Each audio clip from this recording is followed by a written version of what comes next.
Welcome to our second module in our Senior Leadership Academy.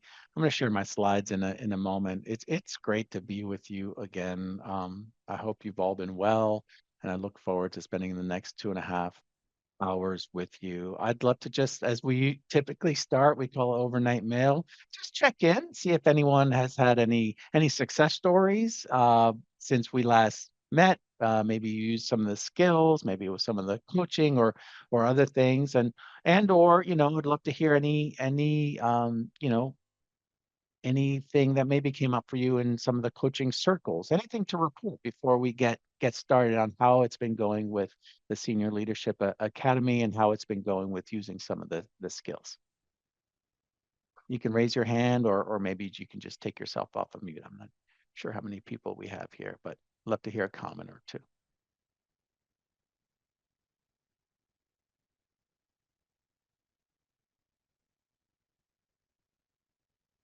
I can share something just really quickly. Um I came back to my team and I kind of documented the 6 things that I'm holding myself accountable for and shared it with my team so that they can help hold me accountable as well.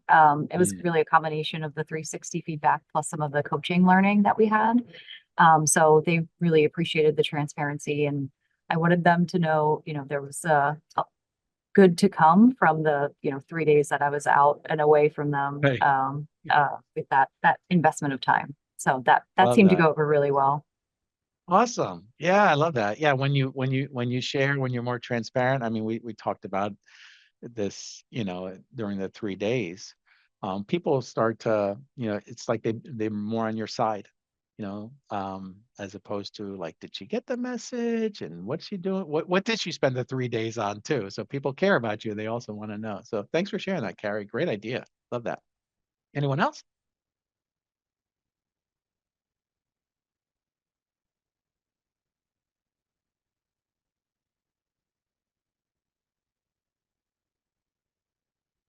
All right.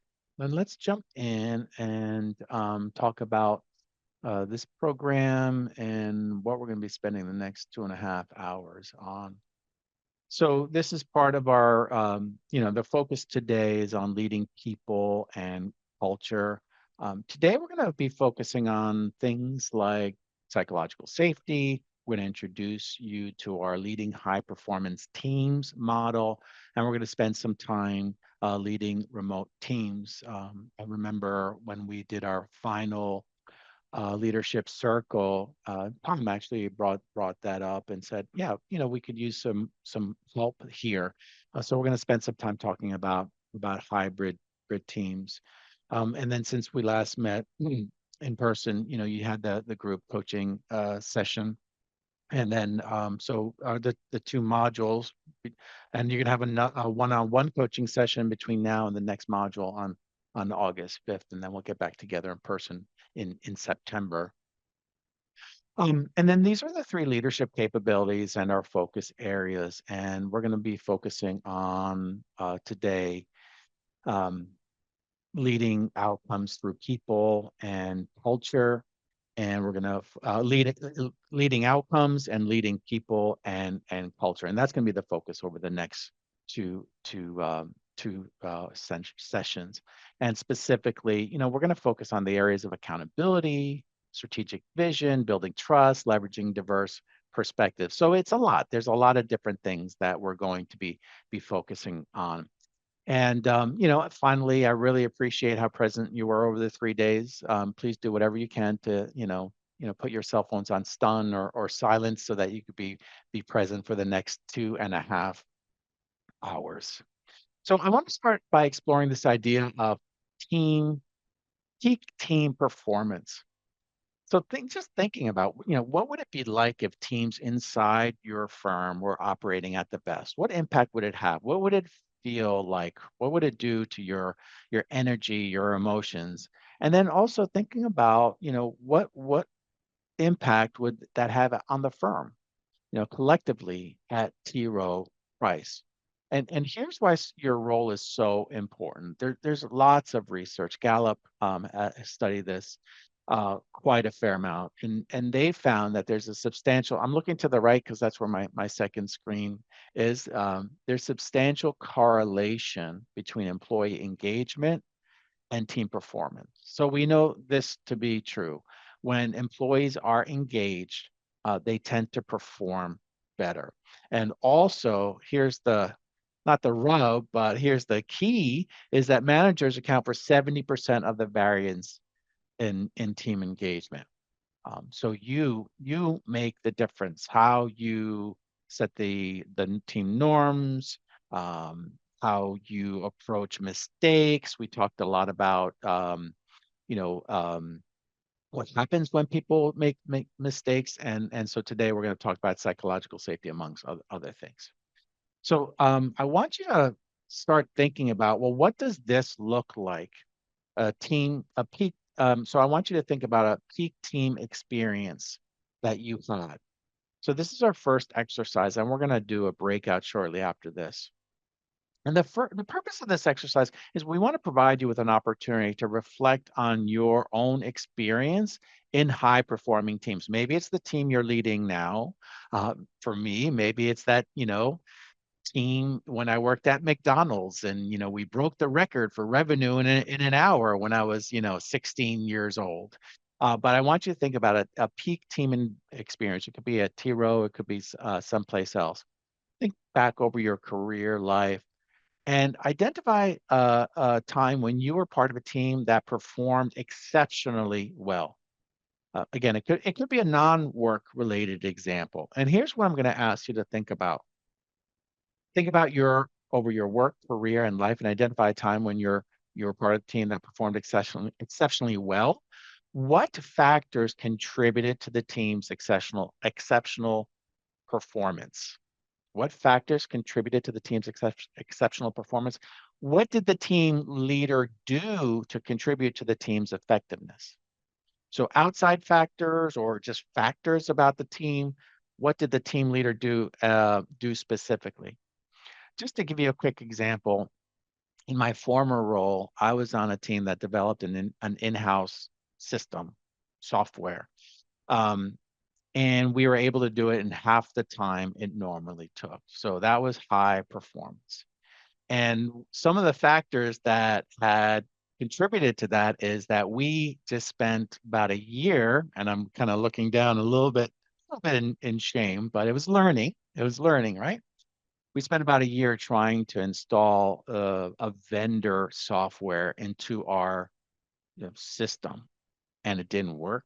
We spent money, lawsuits, lots of things. And then at some point we said, you know what? That's it. We're going to do it ourselves.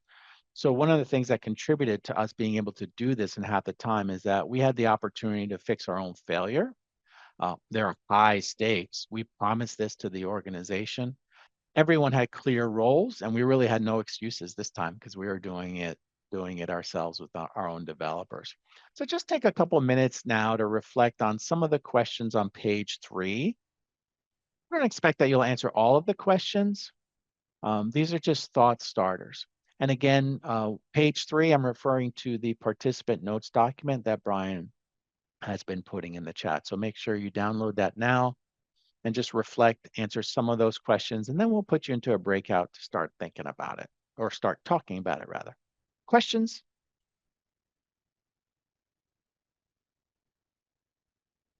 Go ahead and start working on page 3. I'll just give you about a minute on it's more about the conversation.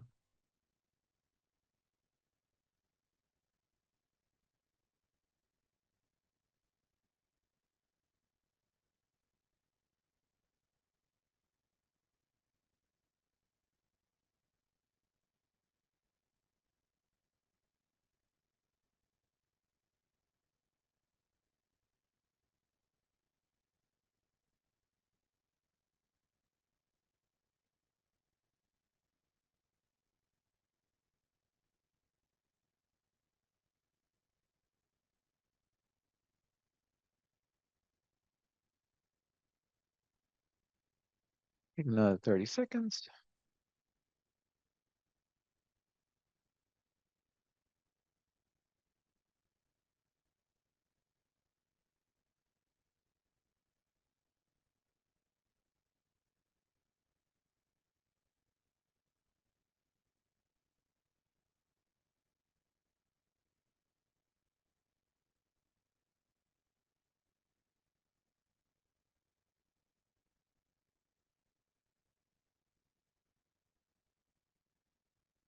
Again, you're looking at page 3, which I should be showing on the screen now.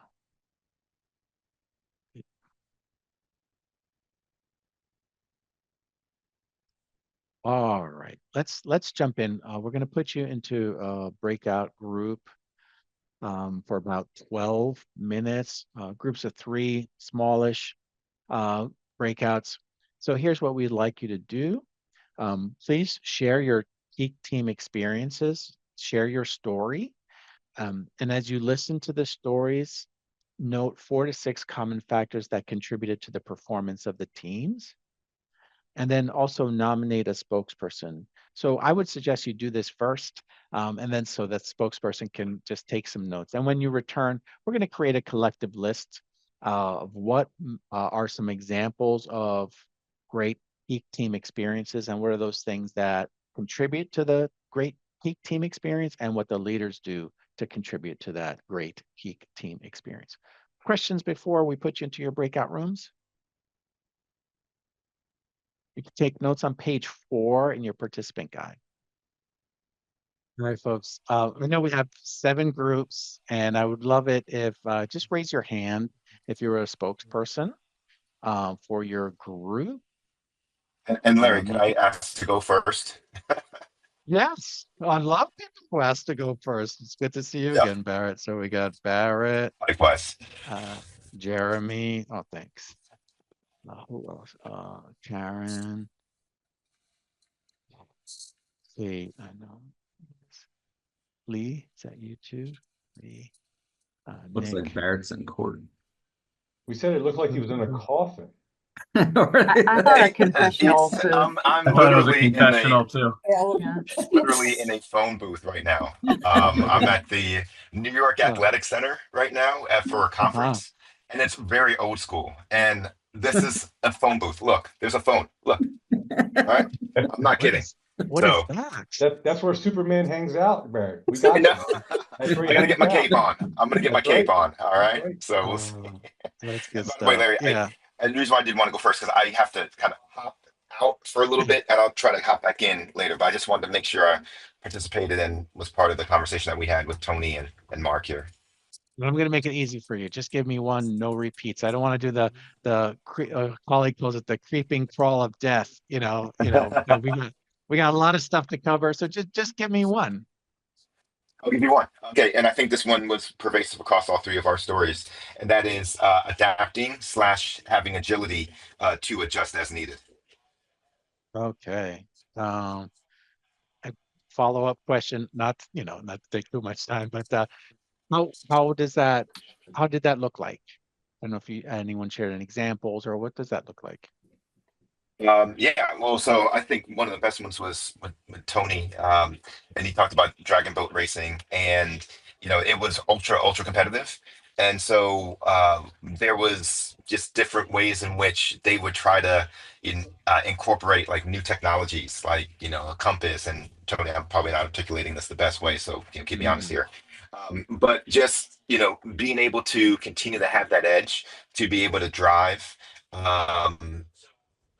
The ability to win and compete. Mhm. I thought that was Yeah. really interesting. So that was like an aspect of like the Yeah. adapting and agility that came into play. And Mark had an example. I had an example as well, but don't want to take up too much Yeah. time.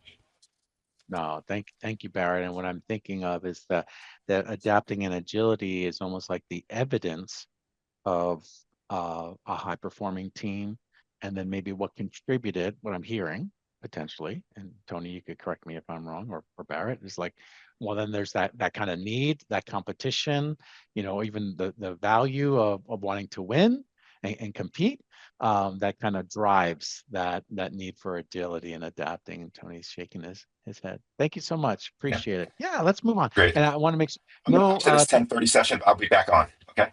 all right. Good luck. Go get them. All right, Jeremy. How about you? Maybe just one thing, and we'll try to do no repeats. Um, so I would say probably in the one thing was the psychological safety, the ability to express concerns, to be open, honest, and communicate with your team members. Is probably, if I had to pick one. Yeah. Yeah, I would say, some research supports that. We're going to talk about Project Aristotle next. And they said if you had to pick one, it'd be psychological safety. So we're going to spend some time on that. Anything that the leader did to contribute to that? I think it was having the vulnerability to share their experience also, right? To Mm, show when they may not know the answer. yeah. It's kind of where that comes in. It's Yeah. demonstrating. Yeah.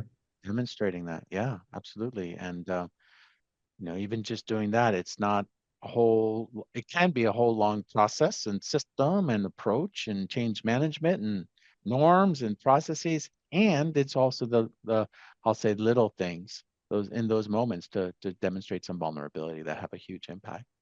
Thank you for that. What about Yeah. you, Karen? Just one, and I'm not going to ask follow-up questions to everyone. Um, one that you would add. Yeah, so our group did all work examples, and I would Mm. say the common threads among them all were clear common goals and objectives, Mhm. accountability, and camaraderie. Mhm. And I think we uniformly said it felt good. It may have felt ugly going through it because these were all Right. challenging situations, but on the other side of it, it felt really good and accomplished. Yeah, amazing. Thank you so much. Yeah, and I love that accountability, clear goals, camaraderie, all very important. We're actually going to talk about camaraderie and community today. So thank you. How about you, Nick?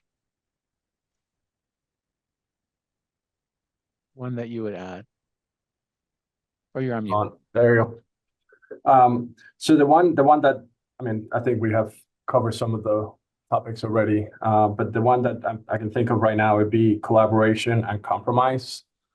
Mhm.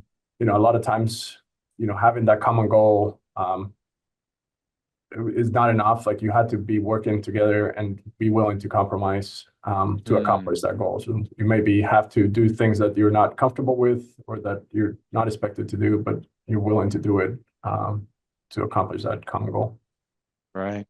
Absolutely. Yeah. Trying to think of, I mean, maybe it's like having each other's back, but it's more about the team. It's more about the organization than necessarily like your own agenda and your own goals, so that it relies kind of giving some of that, it being more about the team than it being about you.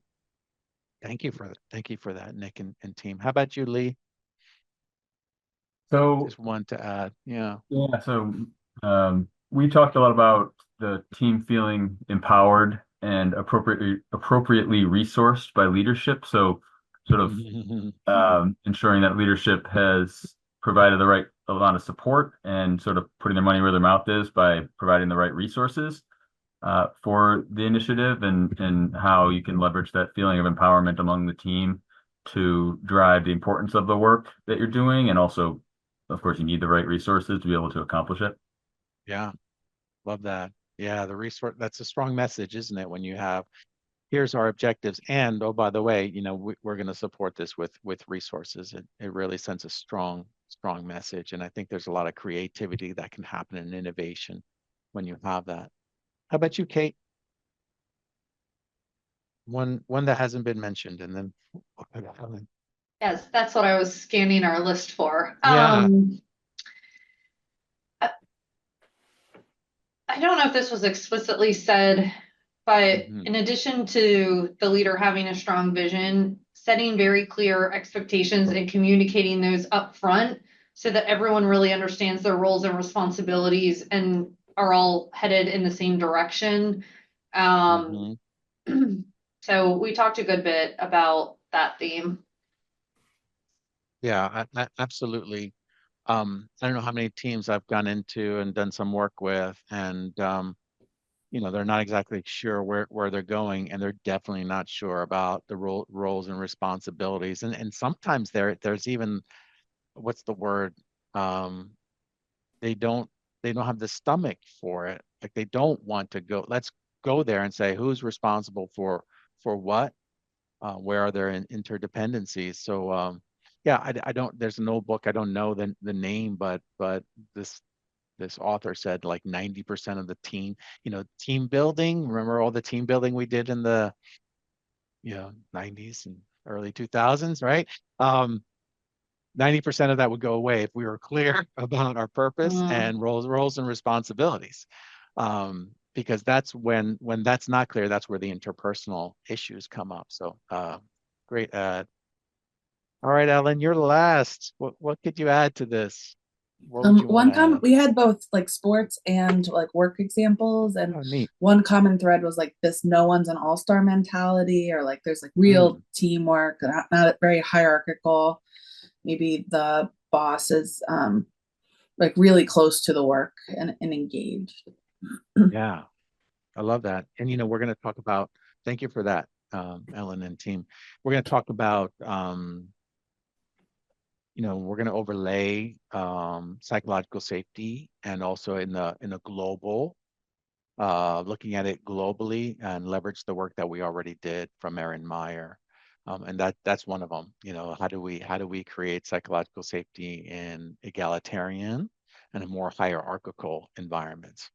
So great thoughts, great ideas. Let me share my screen and then move on. Thank you for those of you who were the spokespeople. So here's the leadership model. Some of the things I alluded to in this debrief that you just shared. You touched on all of these, I would say. This model is grounded in extensive research that tells us that high-performing teams have great team leaders who are able to make the work of that team particularly important. They foster many strong connections. There we go. And they create that culture of accountability. So let's look at this a little bit more closely. So articulating compelling purpose. This is about the why. Leaders excel at painting a picture that the work, the picture of the work that encourages team members to bring their very best talents, bring their very best energy every day. Also, that fostering strong connections. You mentioned camaraderie, collaboration. Um, Leaders excel at building multiple positive working relationships throughout the team. Not just me, the leader, and with each team member, but it's really with the individual team members as well. It may be even more importantly. And then the third one is creating accountability patterns. You all mentioned accountability. We talked about roles and responsibilities. And here, creating accountability patterns, this is where the leaders excel, ensuring that every team member is personally responsible for an ambitious, measurable outcome. So this idea of that no one is an all-star, but everyone is responsible for ambitious, measurable outcomes, not just the all-stars, not just the high performers. And at the heart of performing teams, high-performing teams rather, psychological safety. Without it, teams won't perform, and that was one of the first comments, right? Without psychological safety, teams won't perform at the level that they are capable of. So we're talking about high performing teams, not leading teams, leading high performance teams. So in the following 3 sections, we're going to explore these key team leadership practices and identify ways in which you can apply these practices in your day-to-day work. And we're going to start with psychological safety. So basically, this is the agenda for the next hour and, 12:30 my time. So what's that, an hour and 45 minutes or so. All right, so let's jump in and talk about psychological safety. Any questions before we move into some of the content here? I know when we were together, I asked about psychological safety. I'm just gonna expand my video here just to see all the faces, and thanks for those who are able to be on camera. Raise your hand if you've taken some type of training physically in psychological safety. Okay, I see one or two people. Thank you. Raise your hand if you've heard of psychological safety. Okay, a few more. Yeah, that's typical. Great. So let's talk a little bit about the history of psychological safety. We're not going to go very far, but it started with Project Aristotle. I don't know if you've heard of Project Aristotle. You could Google it, no pun intended. But this was some work that Google did back in 2012. And they found, and the objective of Project Aristotle was to identify the key factors that lead to high team performance. So they went in, kind of without any preconceived notions about what makes high performing teams. So they analyzed 180 teams. They conducted interviews. They studied the team composition, like who's on the team. Is it the contributors of the team? They used organizational psychology. They used research. It's Google, so they leveraged a lot of resources. And the inspiration came from Aristotle's quote of the whole is greater than the sum of its parts. In other words, a team is more than just the members of the team, right? It's that idea of synergy. And the study found that psychological safety is the most critical factor, meaning teams where members felt comfortable taking risks, expressing their opinions without fear of negative consequences, were the most effective. Other important elements of the team included, dependability. Can I count on you? The structure of the team, how we work together, processes, clarity, like you mentioned, some of these things, having a clear purpose, meaning that this, purpose also, not just purpose of the team, what's the purpose of the team, but is it aligned with my purpose, and impact. Am I having an impact on this team? So a lot of different findings, but psychological safety was the key or the thing that brought it all together. So, I encourage you to look up Project Aristotle. There's something called Google Rework, and there's a whole lot of research that they have put out there on the interwebs that you can access for free if you want to take a deeper dive on this. So what is psychological safety? Go ahead, take yourself off of mute or put it in the chat. If I said, what is psychological safety? What do you think of?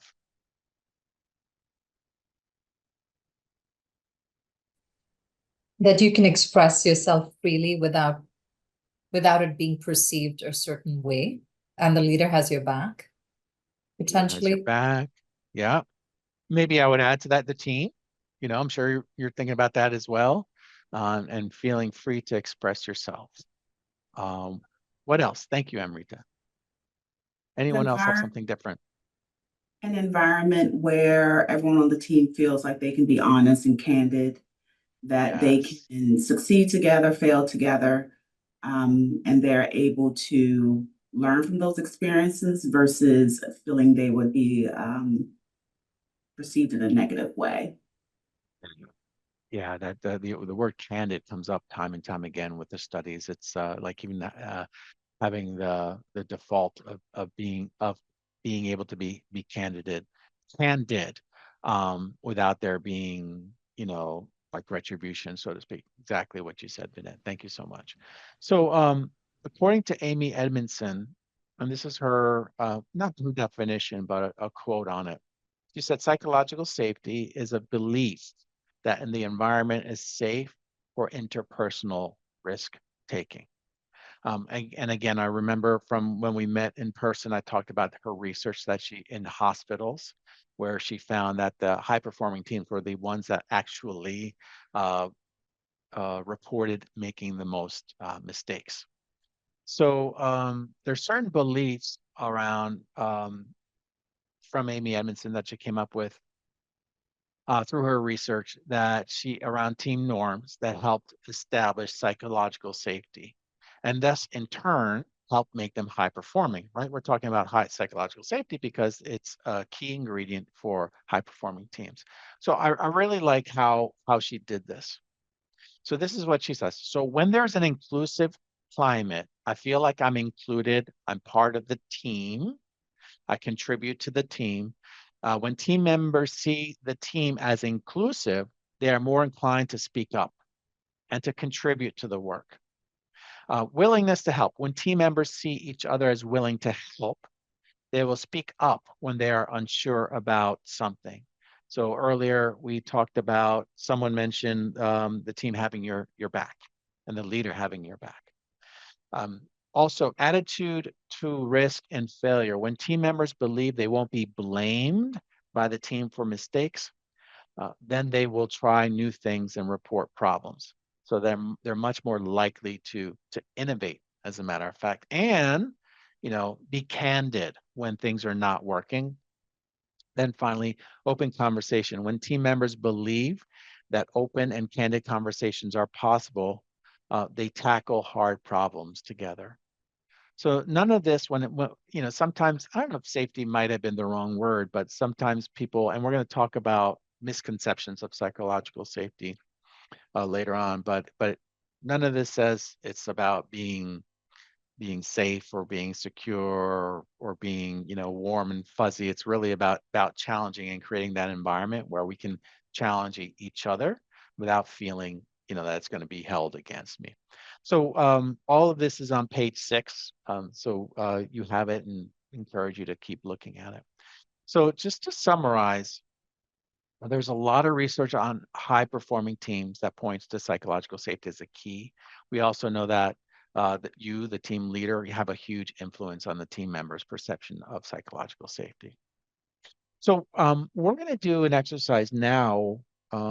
It's going to take me a little bit to explain, but I'm going to ask you to assess the psychological safety on the team you're on, looking at it at the firm level, you and your role, how much psychological safety you experience.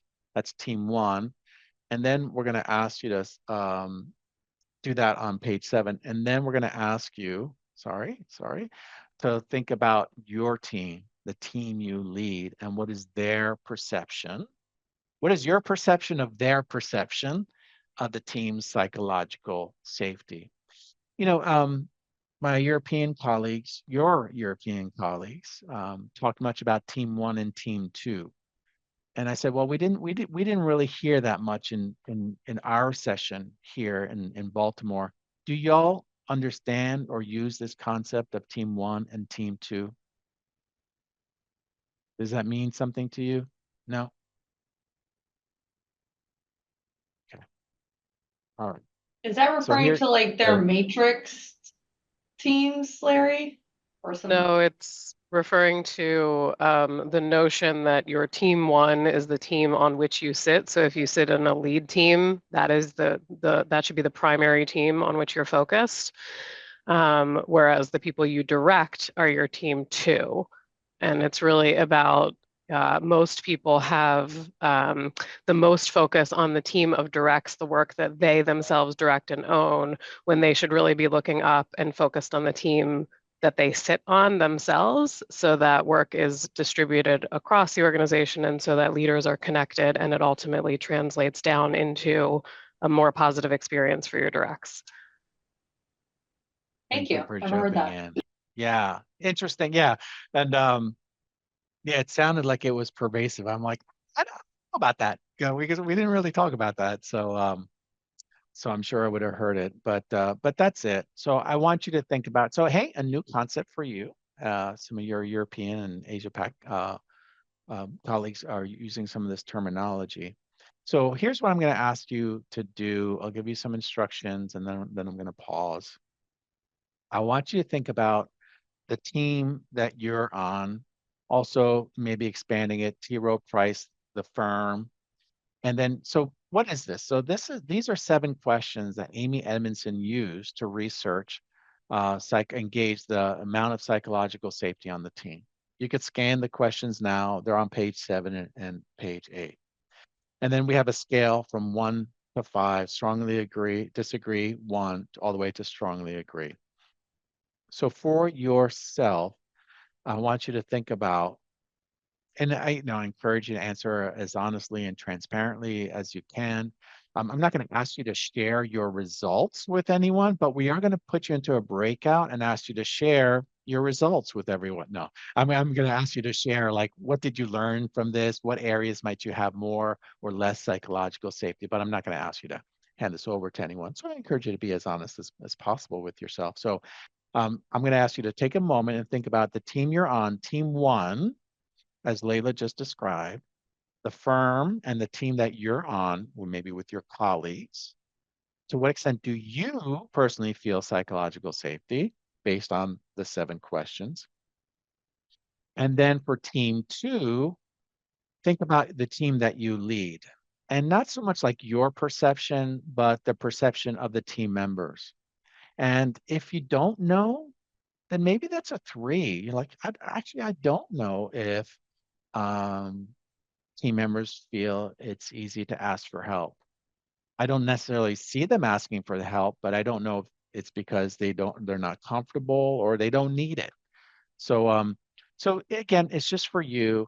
And then what we're going to ask you to do is when we put you into a breakout, we're going to ask you to, what differences did you notice from doing this? Did you notice patterns? And which areas might require greater attention? So on pages 7 and 8, there's some room for notes. So I'm going to give you a good, I don't know, I'm going to give you 3 minutes for starters. Please don't overthink it, but I do want you to think of examples. Well, so in the notes, if I say, oh, this is a 5, maybe say, okay, well, here's why. This is what I've seen, or this is a 1 and or a 2 or a 3. So not for every question, but just I say the most important ones that come to mind. So we're just going to try it out. Take a try. I'm going to give you about 3 minutes on my clock for you to complete pages 7 and 8. And then on page 9, there's some breakout questions that we're going to put you into a breakout to discuss. All right, so what questions do you have? All right, I'm putting 3 minutes on my clock as you go through it. If you have any questions, pop it in the chat or just take yourself off the mute.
30 more seconds. Let me know if you need more time.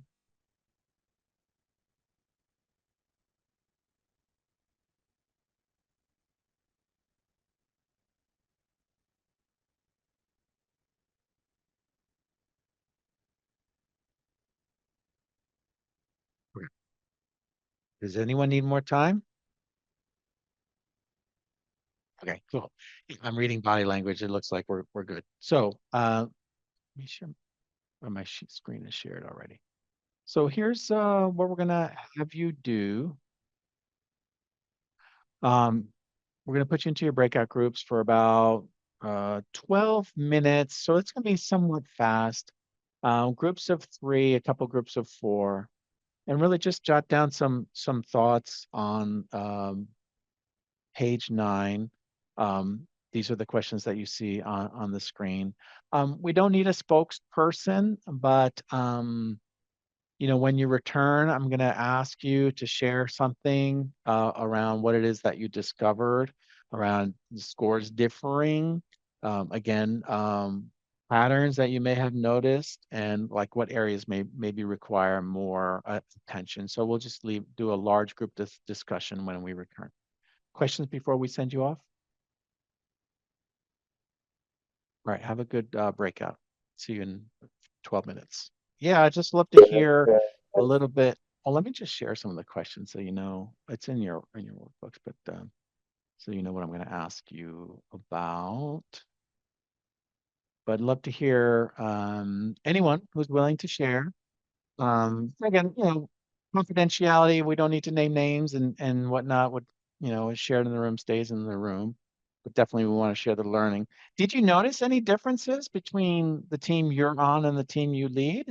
Did anyone notice anything, or maybe there were some?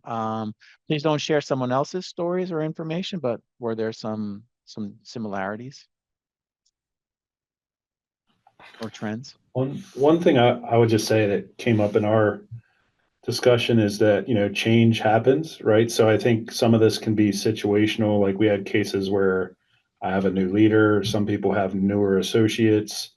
You know, just over time, these scores can flex up and down because just change happens. And, you know, it's Yes. just more being aware of what caused it and kind of where the scores are and kind of what you can do to influence or change it. Yeah. Thanks, Bill. Yeah, you know, you're making me think it's like trust. You know, every interaction that we have, trust is not static. You know, every interaction that we have can increase or even decrease the trust. So thanks. I think Unique patterns. Yeah, Amrita. so. I think for my scores, and on our team we had variations of each. So in my case, team 1 had lower scores than team 2. I think in some other cases it was really close. But one thing was it felt like there were more competing interests at a team 1 level when you think about things like budgets or resources, because that's with your peers.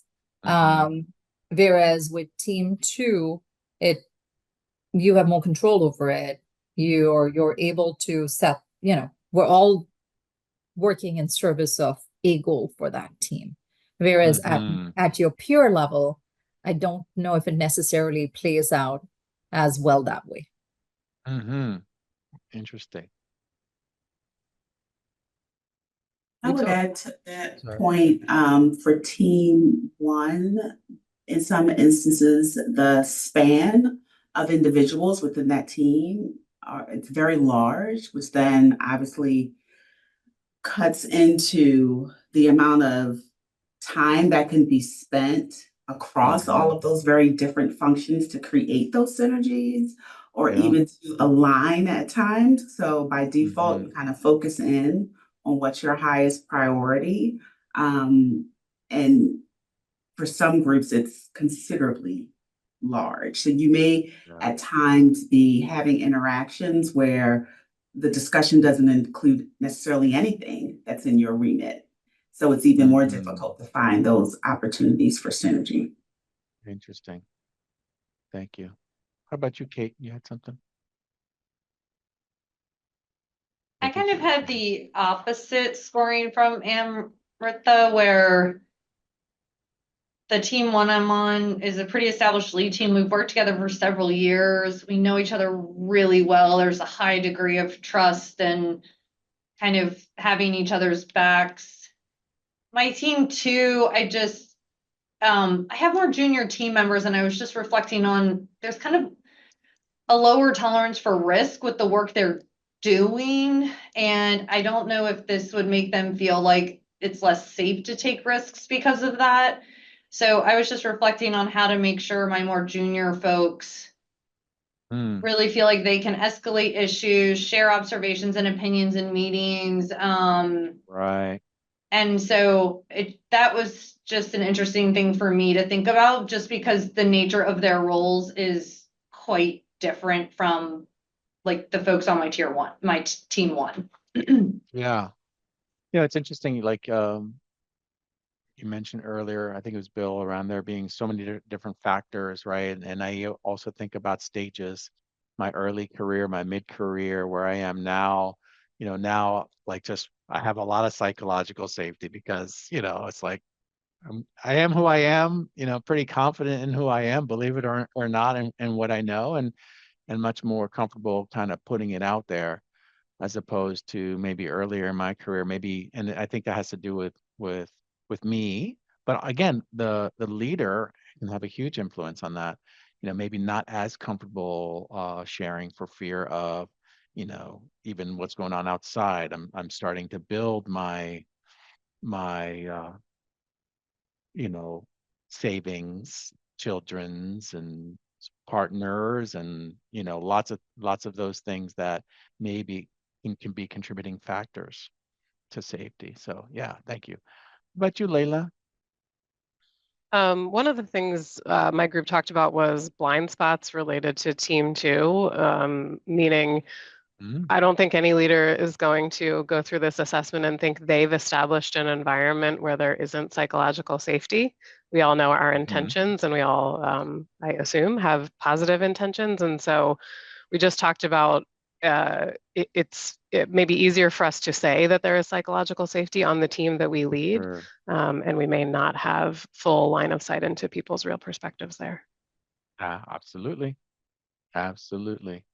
Um, and yeah, and the idea that just because someone doesn't say something doesn't mean it's not happening, right?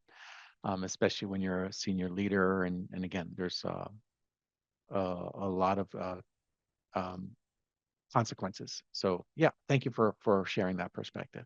Anyone else to contribute?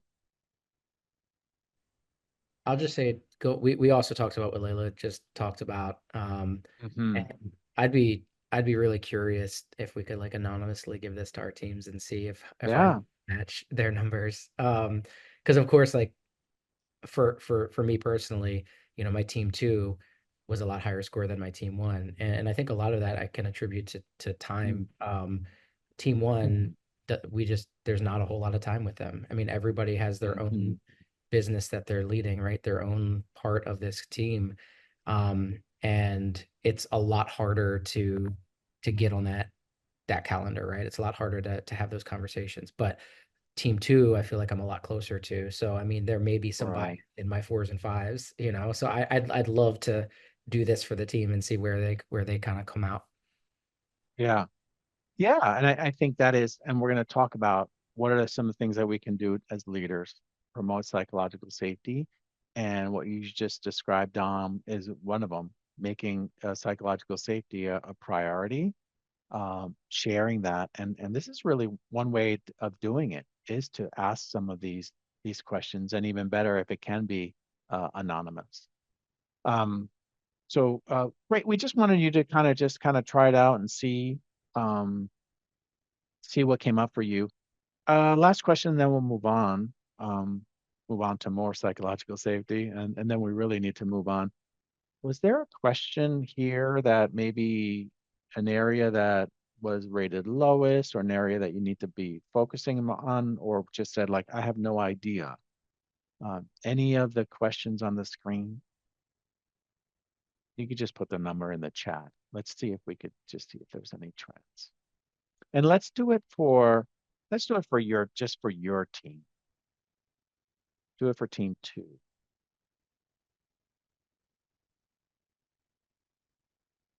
Any areas where you'd say, okay, I need to focus on this.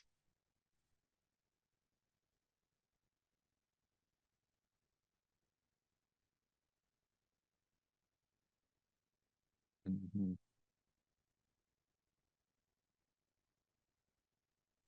4s and 5s. 2, 7.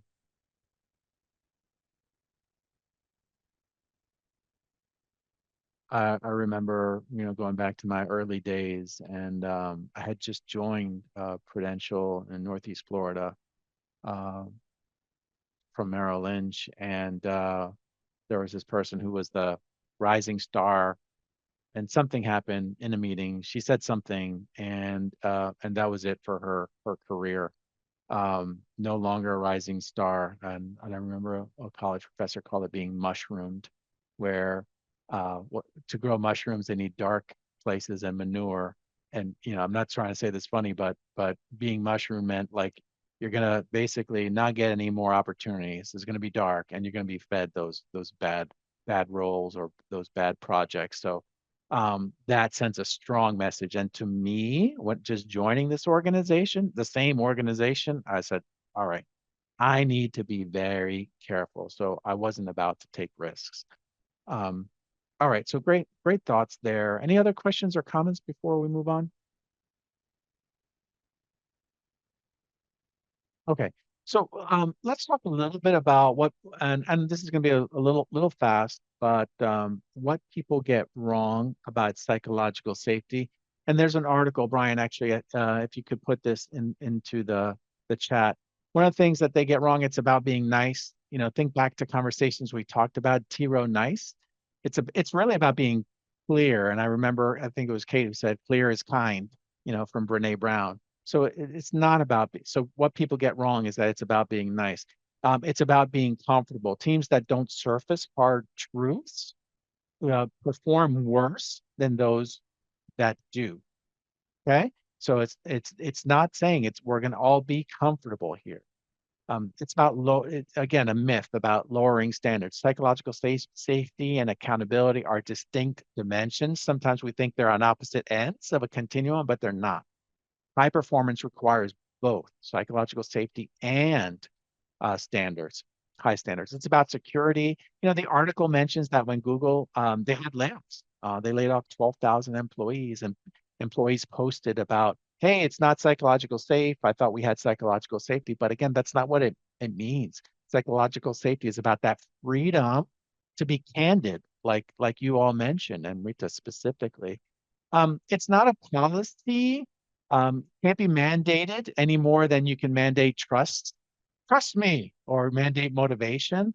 Again, it's organic, and at the same time, it's things that we can specifically do and build from the top down. It's really built like trust, one interaction at a time, and it's really built by everyone.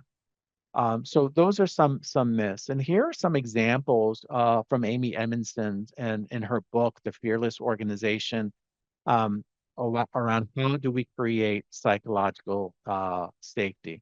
So she talks about setting the stage. So setting the stage, saying it's talking about psychological safety as a leader and saying this is important. This is what it means. And this is how, I would like to go about achieving it. And again, this is with everyone. And then inviting participation. Again, it's with everyone. It's not just me, it's the whole team and the team with each other. And then also responding productively, specifically when mistakes happen. When there's a miss, what are you going to do? When a team member says something that maybe goes against psychological safety, how do you handle that? We talked a little bit about this in the 3-day program, and framing work as learning. What if it's not, it's not about perfection, it's about progress, it's about what can we learn from this? And then normalizing vulnerability.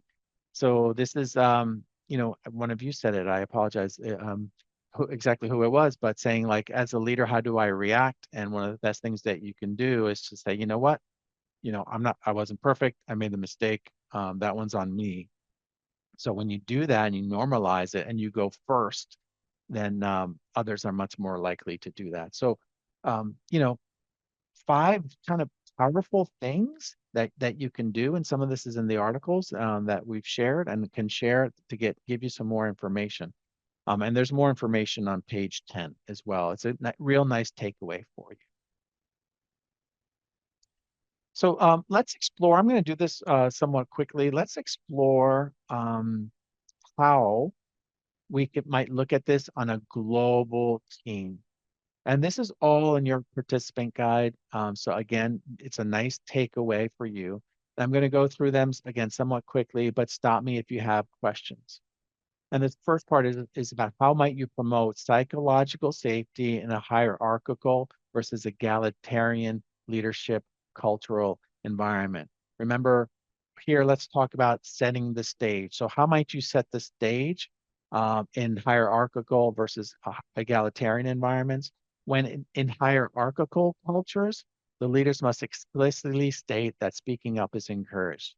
And I think that's okay to do in egalitarian cultures as well. But in egalitarian cultures, modeling it and encouraging it is probably enough.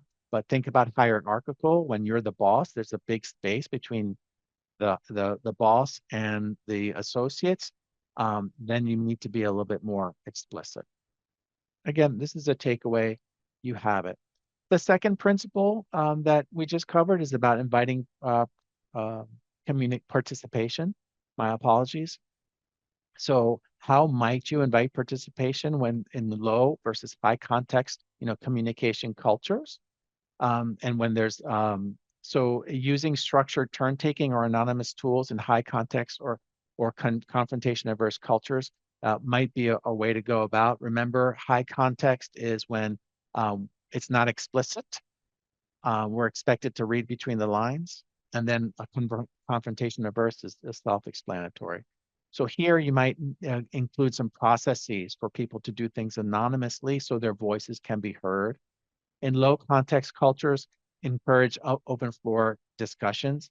And especially when they're not so confrontation averse, you might just need to say, hey, let's talk about this. What could go wrong? What am I missing? What are we missing?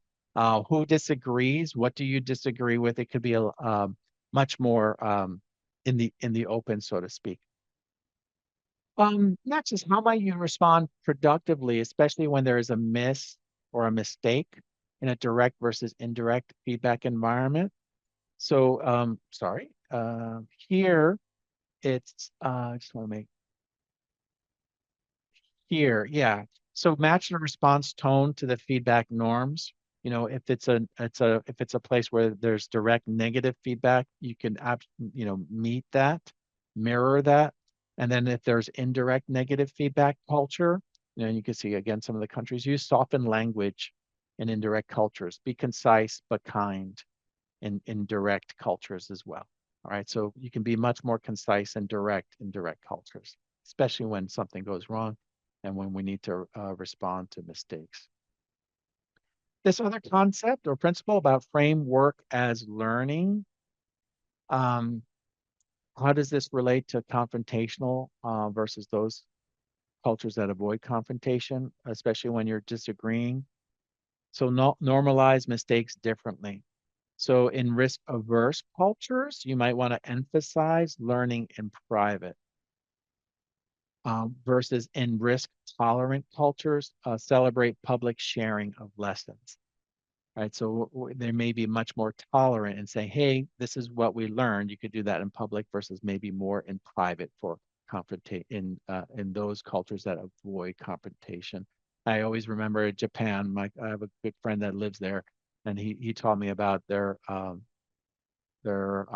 country, not motto, but maybe ethos is, harmony above all. And then, yeah, I think this is the last one we want to cover. Again, her principle about normalizing vulnerability. And we could look at a couple dimensions here, hierarchical versus egalitarian, high context versus low context.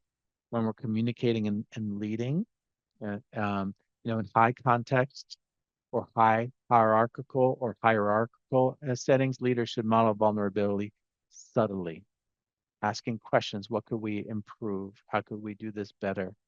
Rather than, again, in hierarchical cultures, rather than overtly admitting failure.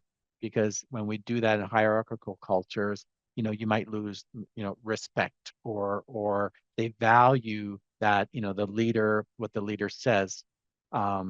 They give much more value their direction, maybe more so than in egalitarian cultures. Egalitarian culture, sorry, easy for me to say.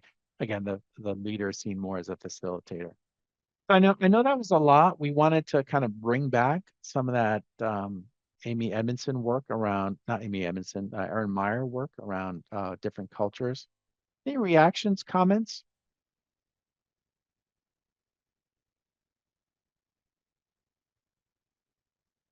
So also on page 11, we have another great takeaway for you. And this is about what to look out for. This is about, how do we know psychological safety is happening? Dom already talked about, hey, we got a survey here. Maybe we ask some of these questions in an anonymous fashion, but it's also about getting good at observing. So are people sharing their opinions candidly? What are you noticing? To what extent do people seem to be holding back? Next is about advocacy and inquiry. Are they both present? What's the balance between advocacy and inquiry? Meaning, do you see more in your meetings people advocate for themselves, their ideas, or is there more about asking questions to better understand other people's point of view? And at the same time, are people asking questions to prompt others to respond with their ideas and concerns? So is the team asking for concerns? What can go wrong with this? What are we missing? And then the third bullet here is mutual learning and progress are happening. Am I gaining, as the conversation's happening, are we gaining more understanding, or are we going around in circles, so to speak? Is the team getting closer to good decisions? Just curious, what else might you notice as evidence that there's psychological safety on the team? What else might you notice? Here are 3 things. We gave some examples on page 11. Anything else that you might notice as evidence?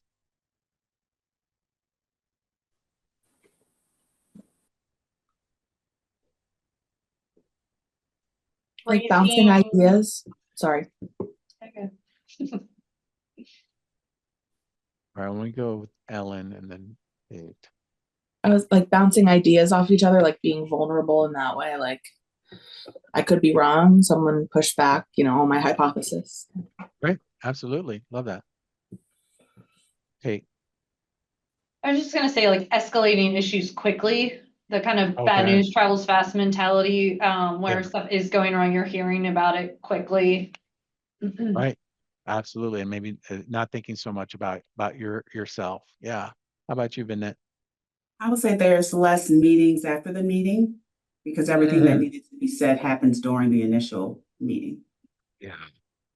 Yeah, one of the things when I'm coaching is, did I leave the coaching conversation empty? Meaning, did I say and ask everything that I needed to ask? And that's always a good check.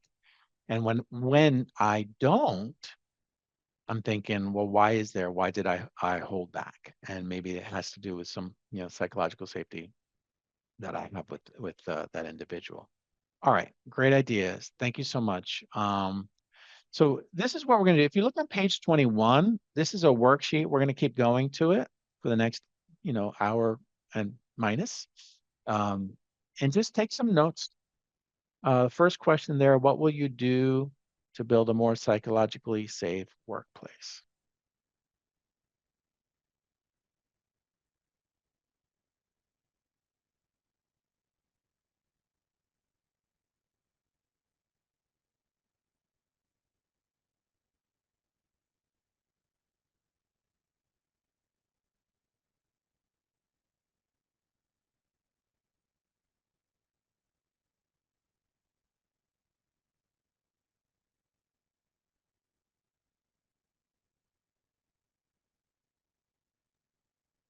I think, sorry, Yes. were you inviting a response to that question? What would you do? No, but now I want to hear.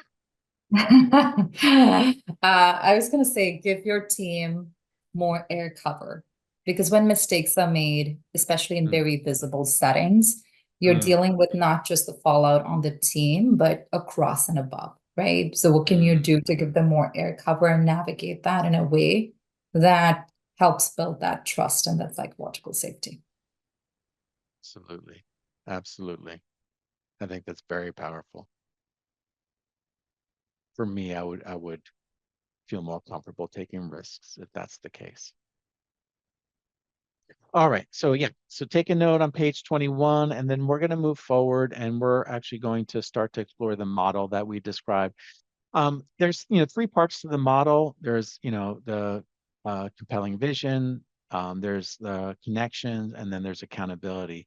Compelling vision and accountability, we're just going to touch on them quickly, and then we're going to actually do an exercise on connection. You're all very senior leaders. I mean, I walked away from those 3 days, seeing how elevated, the conversations got.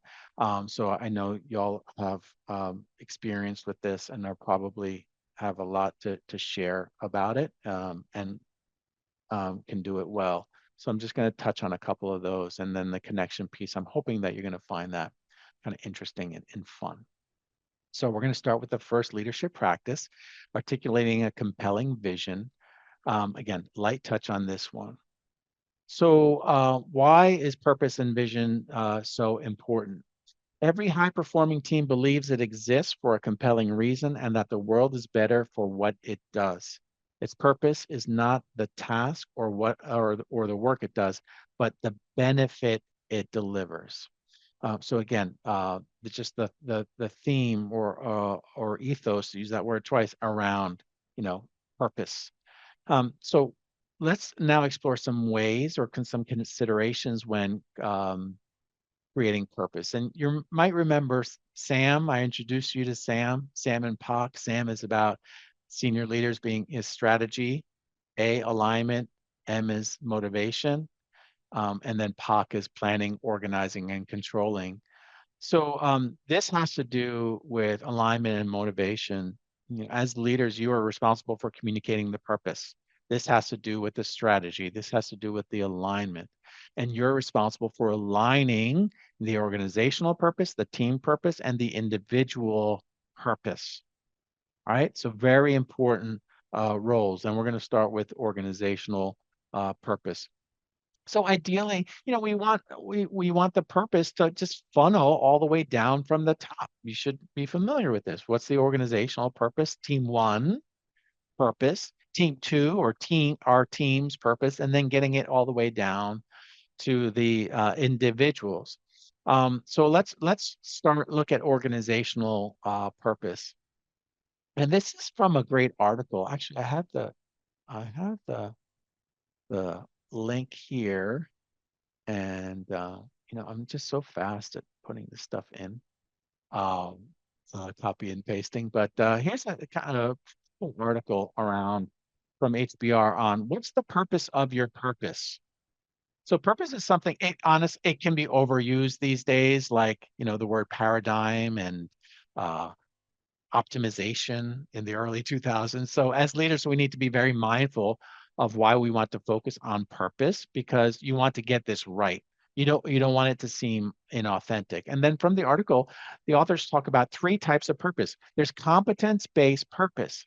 Mercedes, their purpose around competence-based purpose is first move the world. It expresses, a clear proposition to customers and the employees responsible for delivering it. It's about movement. Culture-based purpose, and I want you to think about TRowe Price. You have great examples of competence, culture, and cause.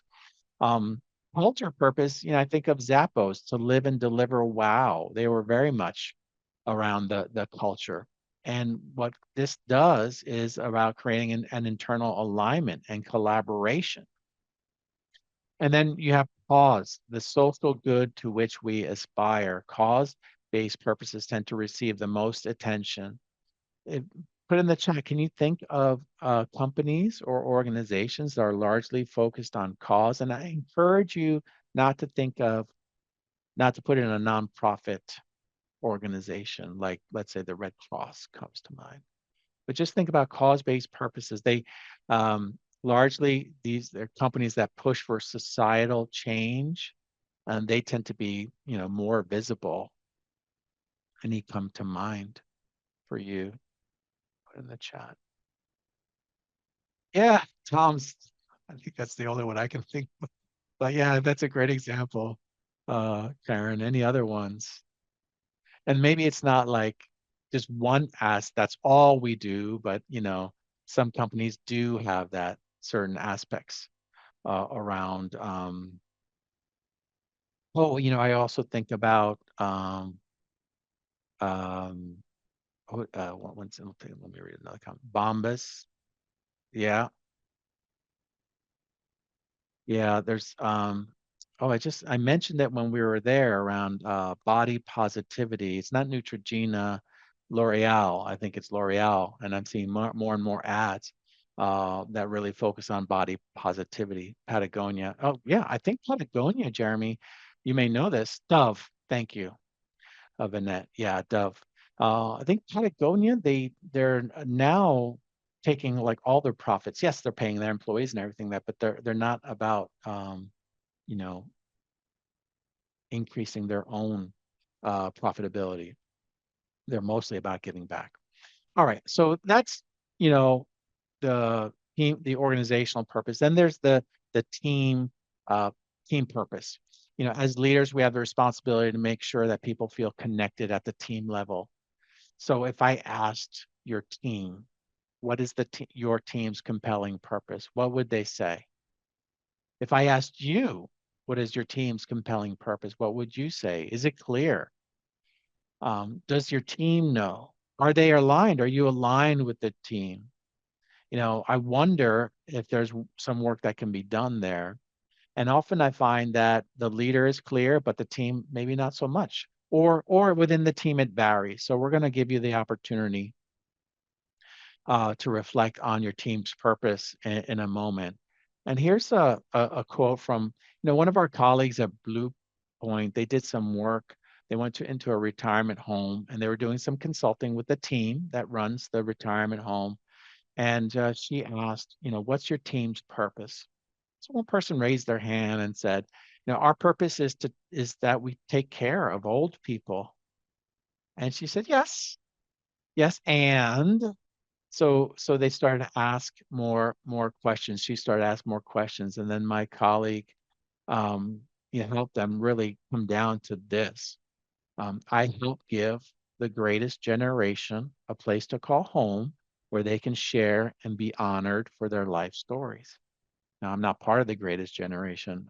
My parents were and are, but that's where I would want them to be, in this place, rather than a place that we take care of old people, right? So really, really important to think about the team's purpose.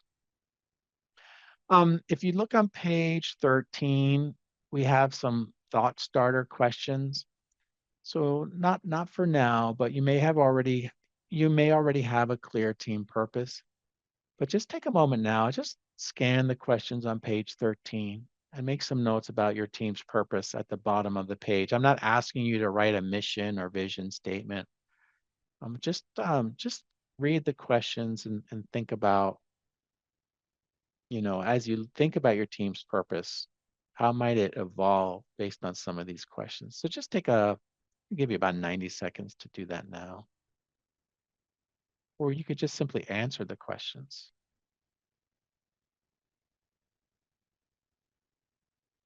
90 seconds on my clock.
there's any question you like in particular, you could just pop the number in the chat. Any one that you might want to ask your team.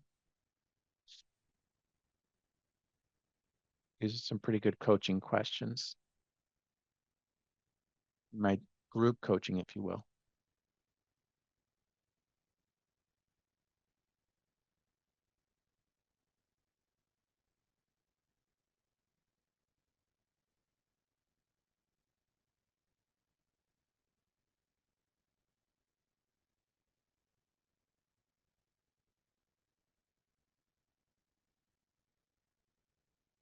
That's fine.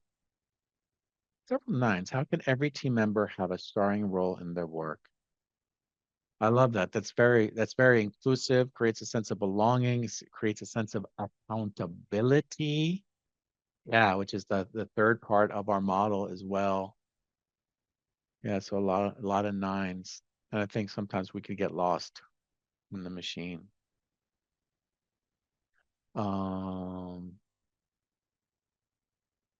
Yeah, all right. We're a little all over the place, which is great. Okay, great. So again, consider another tool for you on page 13, some questions you can ask, again, to, get some clarity around the team's compelling purpose and why, this, it drives motivation, it aligns teams' objectives, it cultivates resilience, especially during when there's change and adversity. And then, really important part here, it's not something that we do to them, but it's something that we do with them. So when we co-create the team's purpose, we leverage their ideas, diverse perspectives, their insights. It fosters ownership, empowerment, rather than you bringing it to them, and which helps ensure buy-in and commitment, right? Rather than compliance. So I encourage you to think about, is there work to be done there? Remember, I don't know if we shared this quote, but the work gets in the way of, the real work that we need to be doing. So this is part of the kind of the real work that we should be doing. And I remember our conversation around player coaches. This is the kind of the coaching role that you're responsible for, right? So always good to, and I love, again, I forget who said it earlier, maybe it was Bill's comment around, yeah, we've done this. We did the offsite, we got our t-shirts and our mugs, and magnets.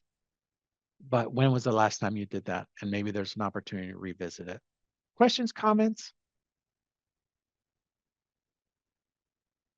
Right. Let's touch on individual purpose, and really, the challenge here as we go down the funnel is to think about how do you tap into individual purpose and how do you know what's important to others. Amrita mentioned this as far as talking about individuals and their accountabilities. And you all did some work on this when you looked at your values. You looked at some of the goals that you came up with. You looked at the pivotal moments in your life when we were in the offsite. And then, as leaders, if we can align the work that matters most to them, then, that's half the battle, to use that cliche and colloquialism. It increases that likelihood of having an engaged and high performing team. I know there's been times when I've gotten up out of bed and yes, was excited to tackle the day. Other times, not so much. And those were the times when I was using my skills and the skills that I had as strengths and really really loved using. So just take a moment. Let's finish up this section. Go to page 21. What do you want to remember? What do you want to do about this? We just talked about compelling vision and purpose. Again, I wanted to touch on it. But just take a note. Take 30 seconds. Maybe it's one of the questions that you want to ask. Take a note for yourself.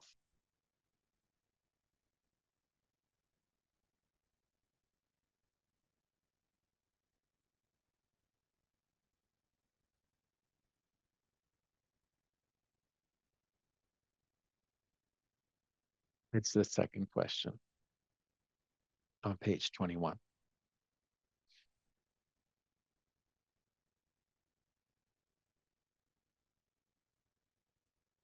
Okay. So now we're going to move to our second part of the model of high performing teams, and that's fostering strong connections, fostering strong connections.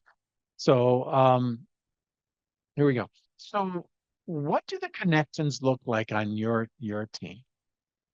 Are they like this, where you have maybe 1-to-1 or 1 or 2 people who are connected to each other, or maybe there's one person who is the connector, in other words, who has strong relationships? Or does your team look more like this? Is it flushed with strong connections, including you being in that?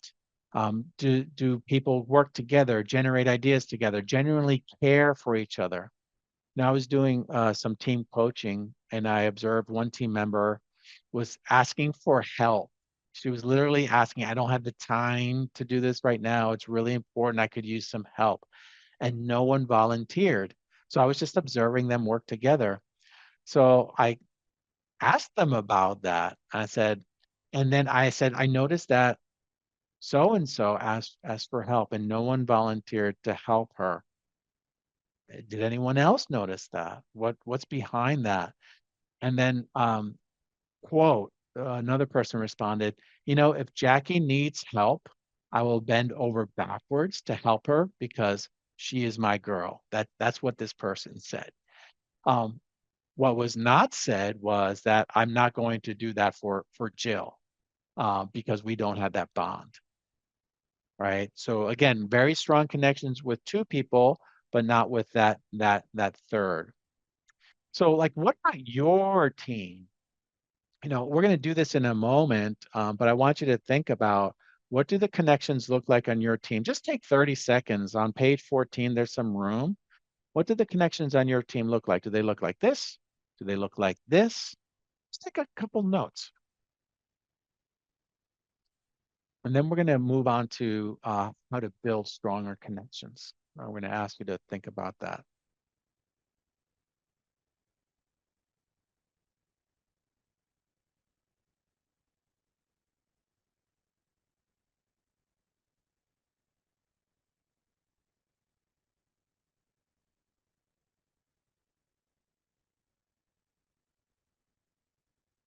And just as a time check, we have about 30 minutes. We're going to stop at 1/2 past. We have one more breakout that we're going to do. And then we have some closing administrative things that I'm going to share with you. So let's talk.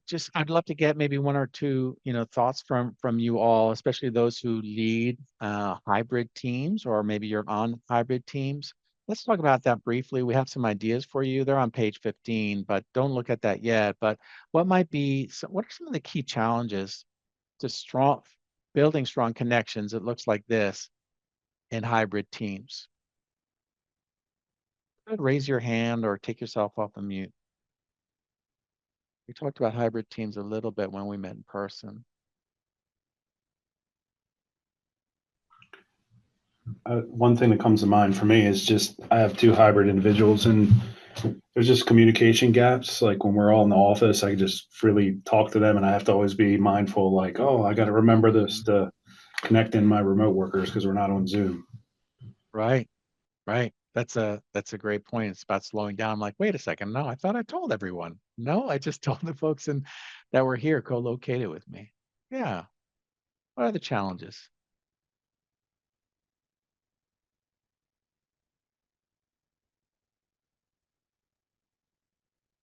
Um, I sometimes, sorry, you go ahead. oh no, I'm sorry.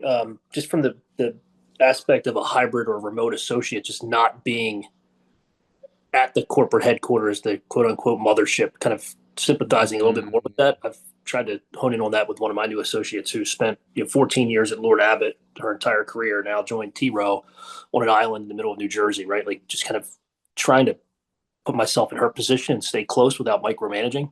Yeah. That empathy goes a long way. Yeah. When I worked in one organization, the mothership was in Newark, New Jersey.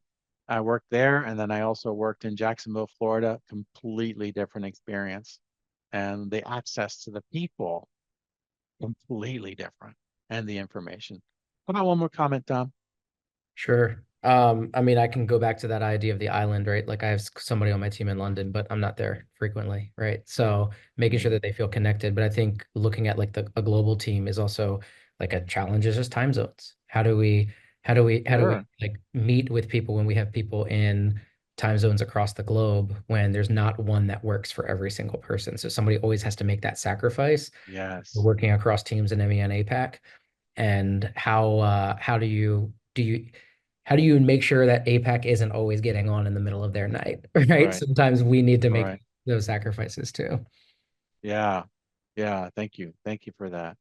So here are some key challenges. You already mentioned this one, proximity bias. In-office workers may receive more attention and visibility, reduce informal interactions, the water cooler confirmations, who's in the know about what's happening. We're not talking about gossip here, but we're talking about real work and opportunities and things that are happening. Coordination difficulties. You mentioned time zones, Bill. You also mentioned, just the fact that, there's two people here and then there's two people on Zoom. How do I communicate that so that there's this synchronicity? We can trust, harder to build interpersonal rapport through screens. Absolutely. Like as an example, so just to share with you, there's a book by Robert Putnam called Bowling Alone, The Collapse and Revival of the American Community. It's kind of a interesting title, but in the book, Putnam shows that we have become increasingly disconnected from family, friends, neighbors, from our teams. People tend to belong to fewer organizations and so they get together less frequently. They know their neighbors less, they meet their friends less, they socialize with their own families less often. In other words, their communities start to weaken. So his book talks about these communities weakening. Even bowling, as a matter of fact, people are bowling more than ever, but they're not bowling in leagues anymore. So what's the point? In his book, Putnam makes the distinction between a work group, a team, and a community. So ultimately, and like you use the word camaraderie, and I associated that with community. Um, so it's how are you looking at your team? Is it a work group? Is it a team, or is it more of a community? So a work group might have integrated activities. Teams might be committed to the work, and they may have some common goals. But communities is about being committed to each other. And we know that when we're in a community, we are more committed to each other, and that's what leads to high performing teams. Right. So ultimately, our goal here is to create more of a community on our teams. And we think that about our team, when we think about our team as a community, it becomes less about the work and more about each other, and holding each other accountable. So here's the exercise I want you to do around connections, thinking about community. I want you to think about 6 people, um, and we're going to take a balcony view, and it's on page 16. And I'm gonna give you about a minute to look at this. I want you to identify 6 people with whom you interact, whose support, effort, their expertise is very important to the success of your business, to your success, to the success of the team. And think about who you need to be connected to in order to be successful. And then indicate the strength of your connection with each of those people using the legend on the page. So you might have a strong connection, moderate correct connection, weak, erratic, it goes on and on. It doesn't have to be, you're at the middle there, but it doesn't have to be only the people on your team. It could be team one people as well. But just think about those people who it would be beneficial if you had a stronger connection with. And think about people who are important to your success. So you may have some strong connections there already. And, how do you know if there's a strong connection? A colleague used to say back in the day, look at the rug. whether it's the virtual rug or the real rug. People go to the people that with the connection. So we start to build a path towards them. So that's a good thing. But unfortunately, it could also exclude people. So just I'm going to take a minute now. No, I'm going to give you 90 seconds now, because then soon after, we're going to put you into a breakout group.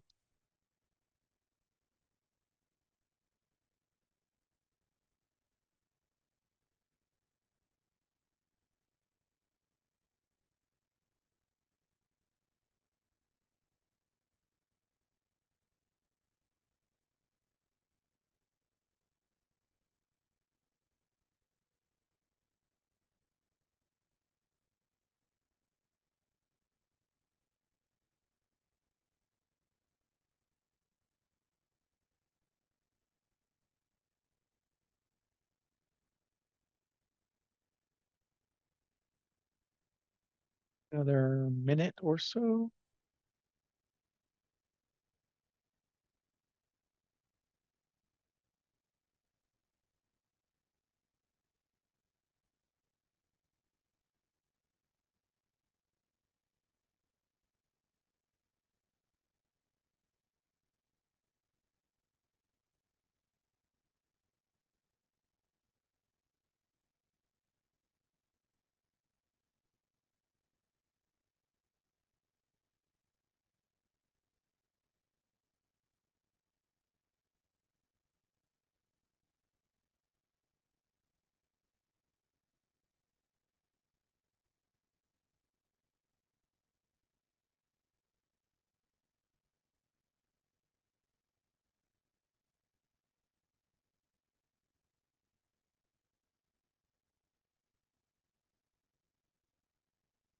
All right.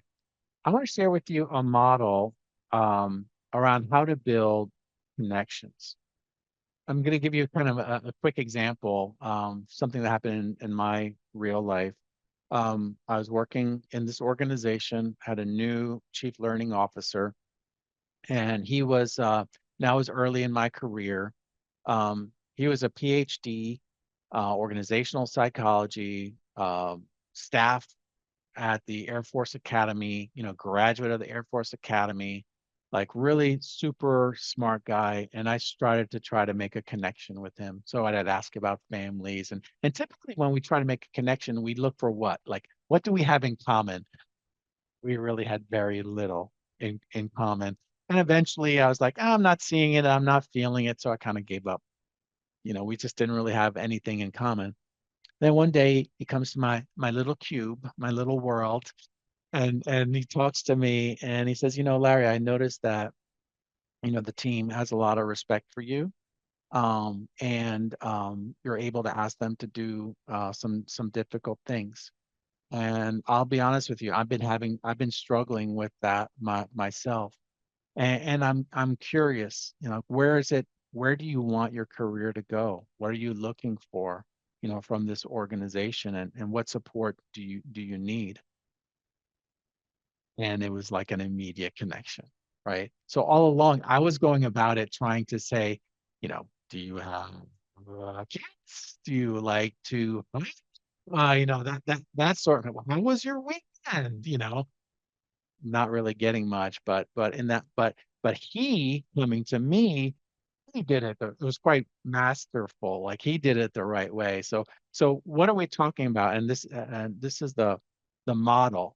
That I don't want to say that he did, but had definitely components. So when we're trying to build connections, some of the things that we can do as leaders is one, honor the person. Honor the person. So how do we authentically honors others? Is honoring people for their skills, accomplishments, or reputation. He came to me and said, I see you do this well. Being curious about them. How did you learn that? Being present. So one, honor the person. Two, disclose key information. So again, we need to be thoughtful about what we want to be disclose here, but what is your intention? What is your goal? What do you want? What is a challenge that you're facing? So he shared with me, hey, this is something that I'm challenged with, and I see you're quite good at it. Also, learn what's important to them. He asked me, well, where do you want to go? What kind of work do you want to do? Where do you see yourself? How can I be helpful? Right. So again, learn what's important to them. And then finally, seek to serve, which is how can I be helpful? What would you most appreciate me? And again, immediately strong connection. So this is what this looks like. You know, a way to build connections with people is, yes, ask about weekends, talk about what you have in common. But here's a great formula, so to speak, again, in an authentic manner that we can do in order to build connections: honor, disclose, learn, and serve. And then, and then here's the summary.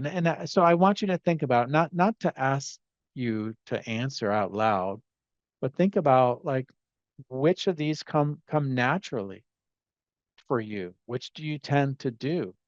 And then which ones do you need to be more intentional about? If you did a little bit more, in what area would that be? And of course, it's easier to build stronger connections when people are co-located. I really appreciated that insight, Bill, that you have.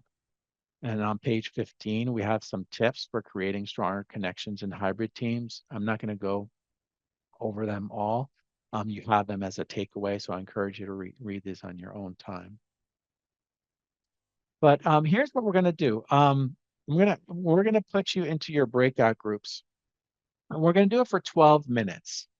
So here's what I'd like you to do, is just to share your connections map that you just created and your commitments to building stronger connections with other associates. So what are you going to do? What are some ideas you have for building a stronger connection? And then talk about best practices for connecting with the hybrid remote team. I'm not going to ask for a spokesperson. I don't think we needed it in the last one. Here, I'm just going to ask for a couple comments when we return. And then we're going to do a little bit of a quick close. What questions or comments do you have before we put you into your breakout groups? All the instructions for the breakout are on page 18. All right, we'll see you in 12 minutes. Welcome back, everyone. Yeah, for the sake of time, I'd love to hear maybe one or two comments and around, this first question. What was it like to look at your commitments maps, and did you come up with any ideas in order to create stronger connections with your associates? Who would like to start us off? Maybe someone who hasn't spoken today. Here's our opportunity.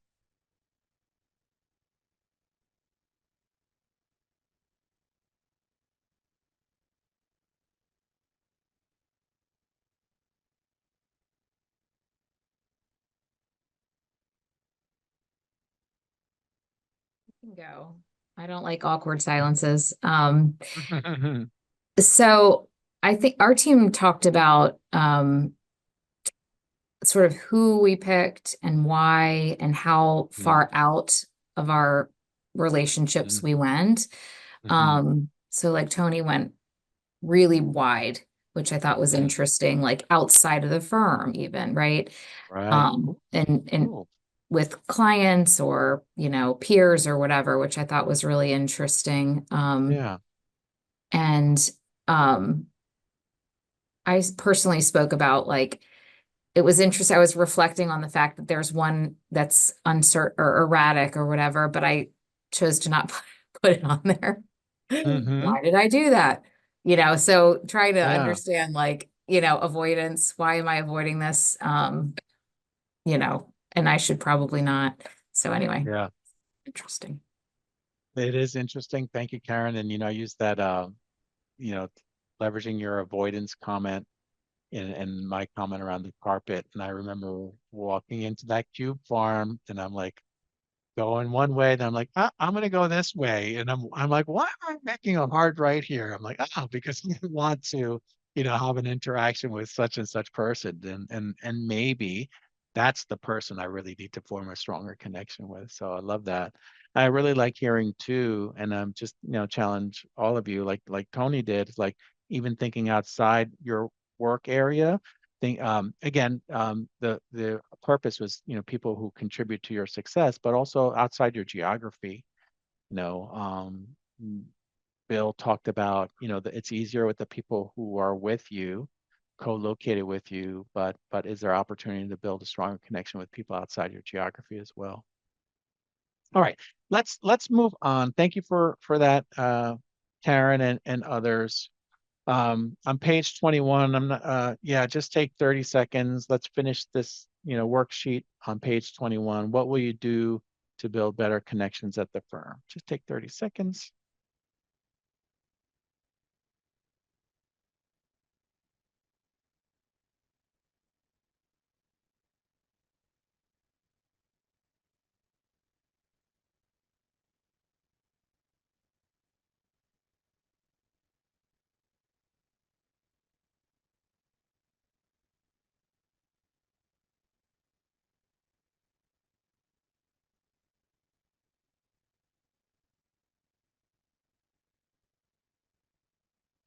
All right, and that's time.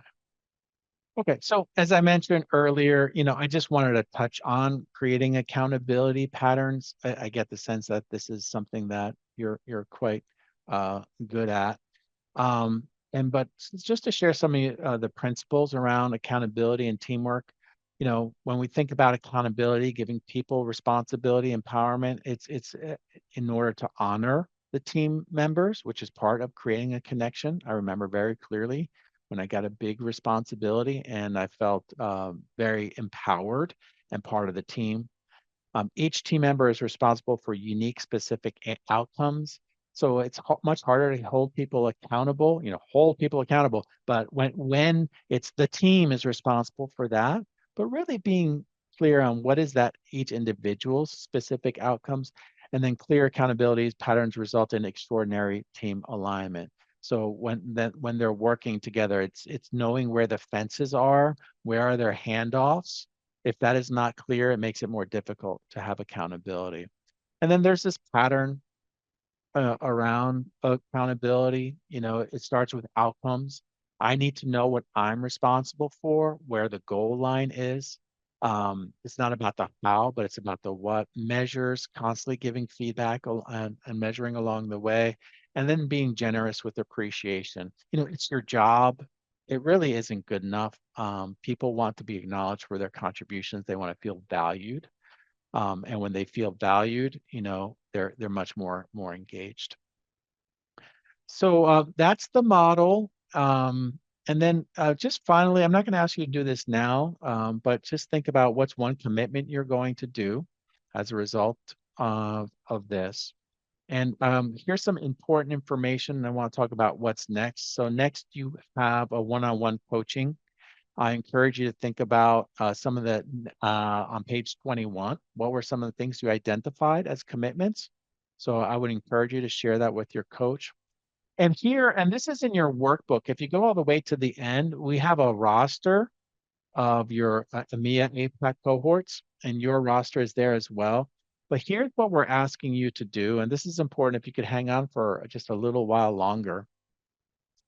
You can see we have 7 groups, and it's based on the shading, and a group is composed of both US and EMEA APAC.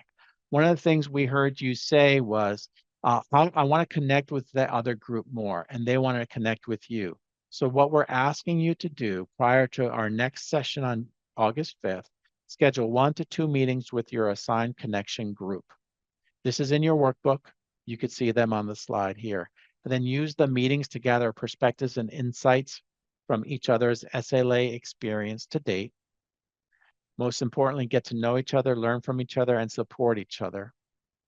And please note all participant names, emails, addresses have been published within your workshop participant notes. So what we're actually encouraging you to do is connect 1 to 2 times. And then we're also going to share, you remember the notes for the other cohort? We're going to share your notes with them and their notes with you. And we want you to start there. You all came up with some great questions.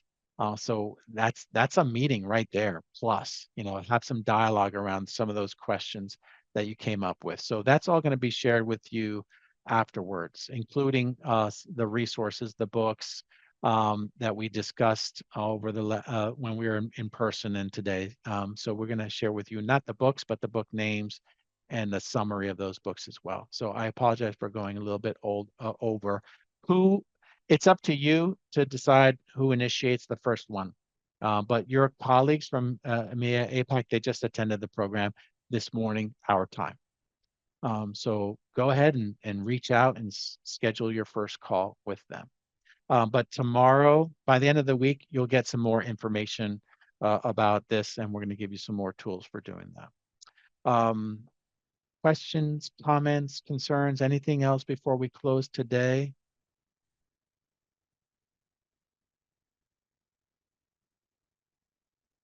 All right, thanks for staying on a little bit longer. We'll see you again in August virtually, and then we'll see you in person in September. Expect to see an email from Sarah and team giving you more instructions and resources in order to have this meeting with and connect with your EMEA APAC colleagues. But thanks for your contributions today.